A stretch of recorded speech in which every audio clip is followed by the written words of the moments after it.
Dear friends, today we are going to see the remaining principles of management as per Henry Fayol, and next is the eighth principle, that is the centralization and decentralization. So what do you mean by the centralization and decentralization is the concentration of decision making authority is centralization, and when it is being dispersed among more than one members it becomes decentralization. So concentration is vested with a single person.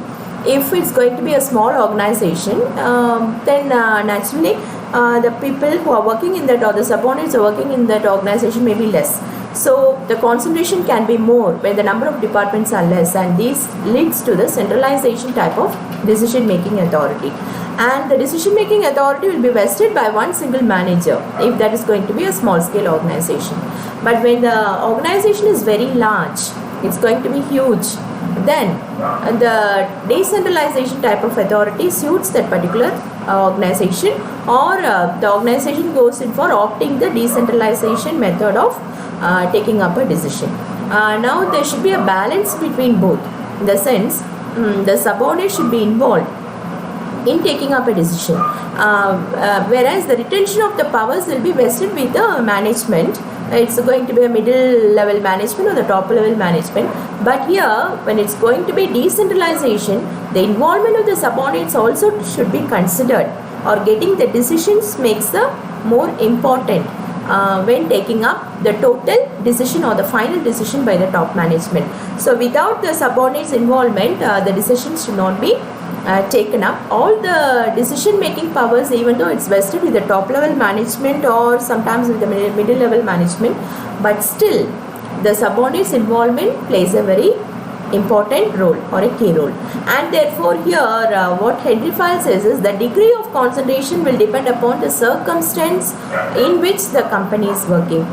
So the degree of concentration or the centralization depends upon the circumstance in which the company is working, in the sense the company structure, the organization structure and the needs also plays a predominant role in taking up a decision based on it should be a centralized or a decentralized mode of decision. For example, you can take up in India, you have panchayat, and under panchayats there will be the spreading of the funds to different villages. And so because the number of villages in India are very large, therefore this occupies at the national level a decentralized type of decision making. In the same way, if it's going to be an organization where the number of departments are more, or when the number of branches are more for that organization, a single person cannot be involved in taking up a decision, because the different suggestions comes from different branches and different departments, and therefore there should be a decentralized method when there is going to be a large scale organization, and a centralized method when there is going to be a small scale organizations. So this is about the decentralization and centralization as per Henry Fayol's eighth principle of management. Next we go in for the next principle of management, that is the scalar chain. What do you mean by scalar chain? So scalar chain is nothing but it's a formal line of the authority which comes under a chain, the communication which comes under a chain from top to bottom. This is a formal line of authority from top to bottom, is otherwise known as the scalar chain. Usually in every organizations, the orders come from the top management to the subordinate level, from the manager to the subordinate, is otherwise known as a scalar chain. It should be a formal way. The orders should come strictly from the managers, be followed, or it should be abided by all the subordinates or the lower level management. So the formal line of authority flowing from the top management to the lower level management is otherwise the scalar chain. And this chain of authority involves a proper communication also. Communication in the sense, the communication should be crystal clear when an order is being given. There should not be any bias. For example, the communication should not be taken in a different way. What is the consensus that should be absorbed in the same mind with the same spirit. That should not be absorbed in a different or a different meaningful way. It should not go it like that. So what exactly the managers want to get the things done, that order should be communicated properly, and it should have a proper flow from the top management, or it should have a flow from the manager's level to the subordinates level. This is very important. And sometimes, for example, in an organization we have the CEO or the managing director, and it goes to the communication comes from the managing director to the department manager, and from the department manager it goes to the supervisor, and from the supervisor to the lower level, the manager or the foreman or whatever be the case in an organization. So now the CEO, suppose if a lower level manager, lower level subordinate has to meet the top level manager or a CEO, then sometimes it is not possible, because then it's going to be a large scale organization. The lower cadre of a subordinate cannot immediately meet his topmost boss. He should get him through different levels. First he should speak to the his superior or the supervisor, then from the supervisor it should go to the manager, and from the manager the matter should be taken to the CEO. So this is what is the which is being followed as the formal line.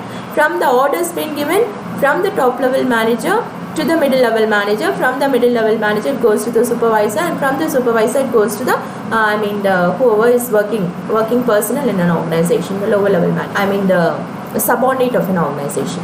So now if at all sometimes this is the formal line, the formal usual procedure what the management follows. Sometimes if the matter is going to be a very urgent matter, sometimes the lower subordinate has to meet an CEO immediately to say about his grievance or something like that, which cannot be revealed to the other persons.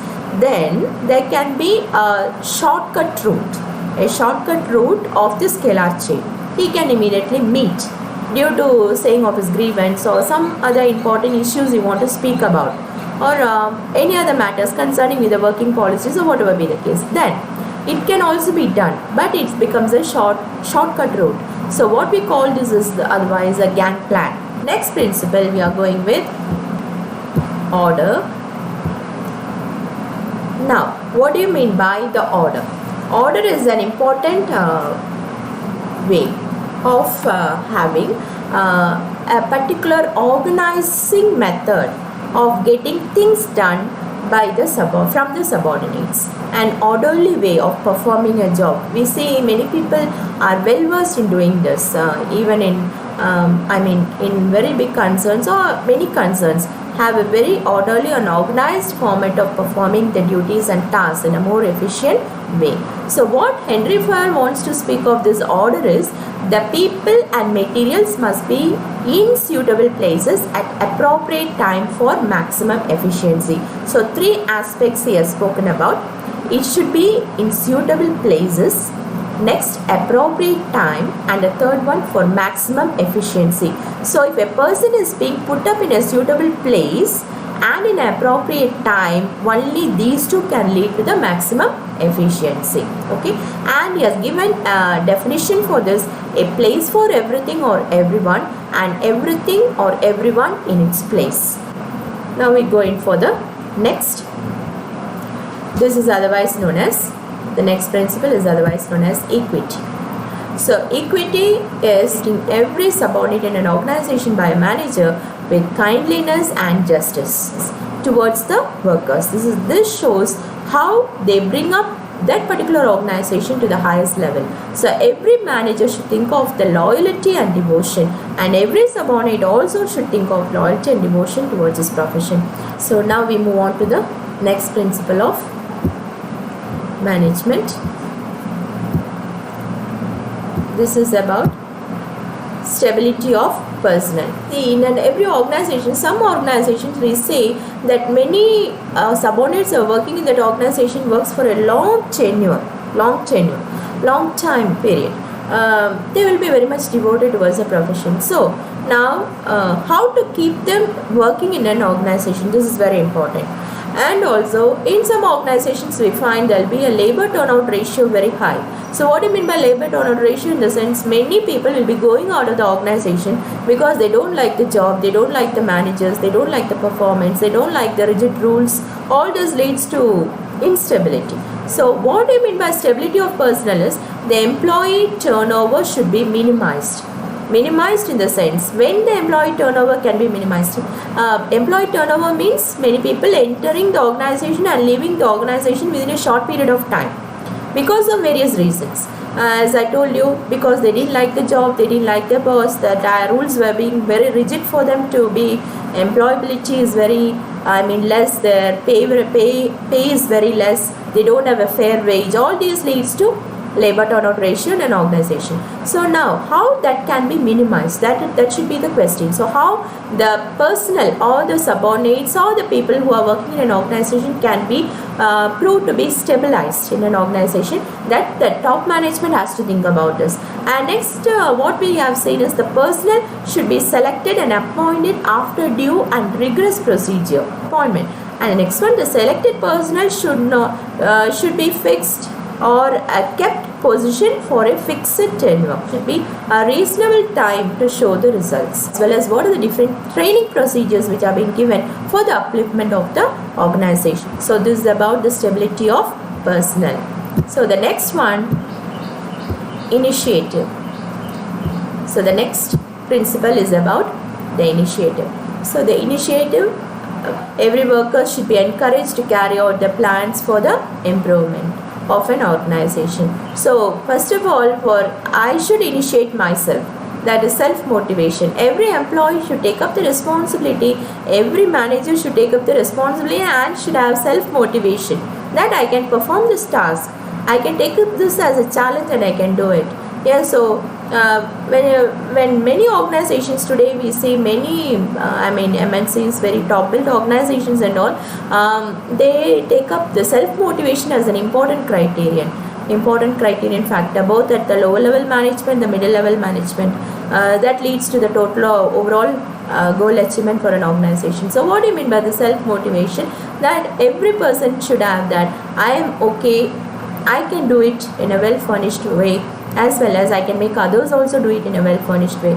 I am okay, I make others. So there should be a positive attitude from every level of the persons who are working in an organization. The positive attitudes keeps up the synergy to achieve the goal of an organization. So this is about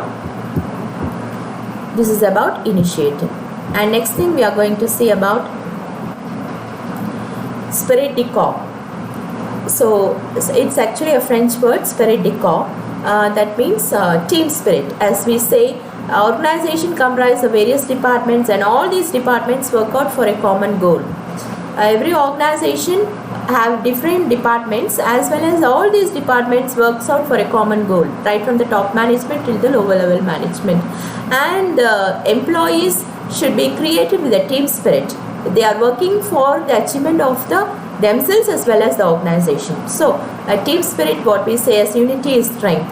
So united we work, we can achieve everything. So there should be unity and harmony in every organization. So this is about 14 principles of Henry Fayol of management. You please subscribe to Allen's Academy of Commerce. So thank you for viewing this video.